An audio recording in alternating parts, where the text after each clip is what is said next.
I'll be honest, for a long time I felt I was faking it as an engineer because I used Mac. I'd see those guys on Arch Linux with their tiling window managers and think, man, that looks powerful, fast, and beautiful. And I'm just here clicking on shiny icons. But it's 2026. You don't need to quit macOS to get that speed. Today, I'm gonna show you how to turn your consumer laptop into a GigaChat tool. I'm not a senior architect or like a 30-year-old experienced developer. I'm just a guy that loves tools. I make mistakes and I've messed up my config more than once. So if you're looking for a perfect, error-free video or lesson, honestly, you're in the wrong place. But if you wanna see how I build a workflow that actually feels fast and it's effective, let's dive in.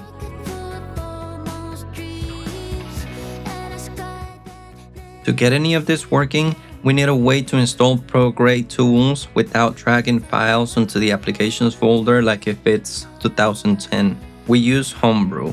Think of it like an app store for engineers. You just type a command on your terminal and the tool is just right there. The default Apple terminal is like trying to run a marathon with flip-flops. It's okay for the basics, that's how we all get started, but it lacks the features that we need to work at speed. I've used Ghostty for some time. It's really snappy, it's fast, but I recently switched over to Kitty. I also had the chance to interview the creator of the Kitty terminal and the Caliber reader tool, Lord Covid Goyal, and it changed the way that I look at terminal sessions. It also changed my perspective on Tmux, which is another tool, don't worry about it, we'll mention it in other videos. I use Kitty for two main reasons. Number one, terminal sessions, because they handle my entire workflow without any additional tools. And number two, image support, because it's one of the few terminals that allows me to view images inside Neovim. Now, if you go to my GitHub, my configuration file looks like a nightmare. Ignore 90% of it, don't worry about it. To get a Linux feel, you only need two things, a good theme and a nerd font. To make it look pro, we use Starship. It's a terminal tool that gives you a smart prompt. It tells you what Git branch you're on, what version of Python you have installed, or the version of Node that you're using, for example. But I've been recently thinking about ditching it. Now, do you need a specialized terminal like Kitty, Ghostty, Starship, and all that stuff? No, you can get 80% of the job done with any terminal. But if you want that extra 20% of power, these are the ones to go with. Showing you how to configure Kitty would take us a long time, but if you want a deep dive on that, let me know in the comments and I'll create a dedicated video for that. I do have ones, but they're a bit outdated.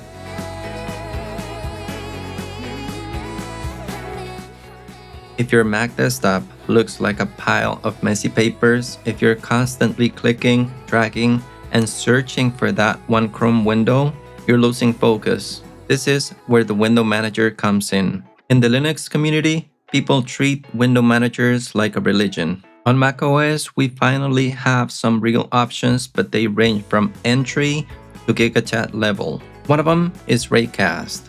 I love the tool, but for window management, it's great for snapping a window to the left or the right, but it doesn't actually manage your workspace.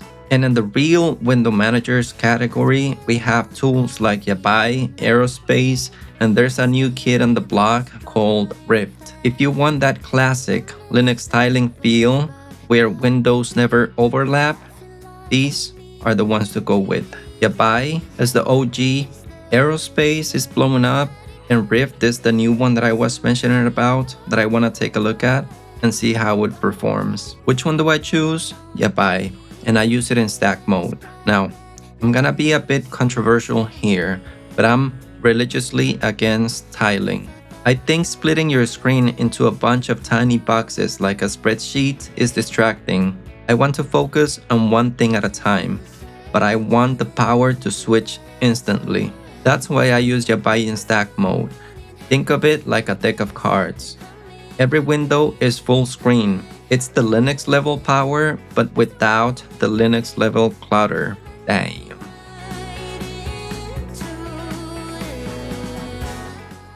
And then, of course, we have Neovim, the king. I don't use Neovim because I'm a genius. I use it because I'm lazy. I don't want to move my hands to the mouse. If you're a student or if you're a senior looking to switch to Neovim, don't try to build a custom config from day one. I've seen 20-year-old students and 60-year-old devs get stuck in the config rabbit hole. Don't do that. Focus on the work. Let the tool support you. But it doesn't matter what I say. You will go into the rabbit hole anyway. But that's just my advice. I would recommend you to start with a distro like LazyVim. That is very controversial because people don't recommend distros. This is just so you try how Neovim works and so you can see if it is for you or not. Understand the Vim navigation basics and don't worry about the config too much at the beginning. In my Dotfiles, more on this later, you will find the instructions on how to try my own Neovim config. It's not a distro, it's just my config. What I like about Neovim is that I make typos every single day, but I can fix those immediately in half a second without ever reaching the mouse or the trackpad.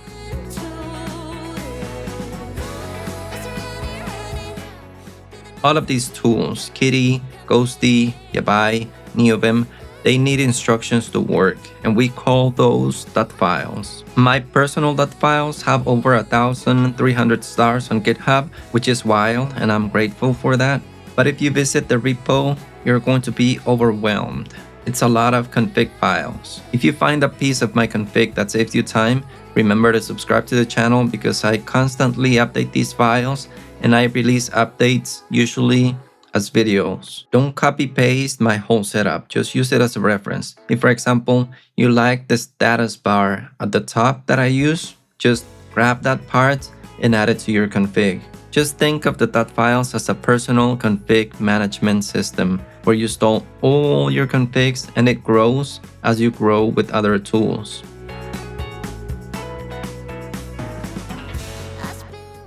We're entering the macOS GigaChat zone. I use a tool called Kanata and my keyboard is running ZMK.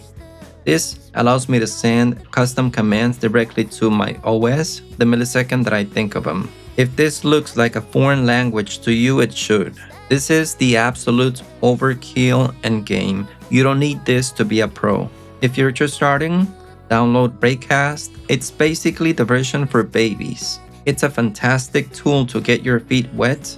And when you're ready to become a true Chad, you can move on to something else. The only reason I do this keyboard mapping stuff is because I'm obsessed with removing every single millisecond of friction. But don't feel like you're failing if you're not remapping your entire firmware yet. We all start as babies before we become gigachads.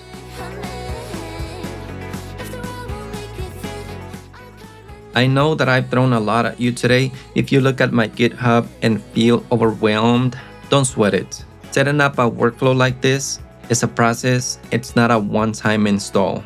To help with that, I live stream on Sundays. So if you're stuck, if you have questions about my config, if you need advice, if you need help, just join the live stream.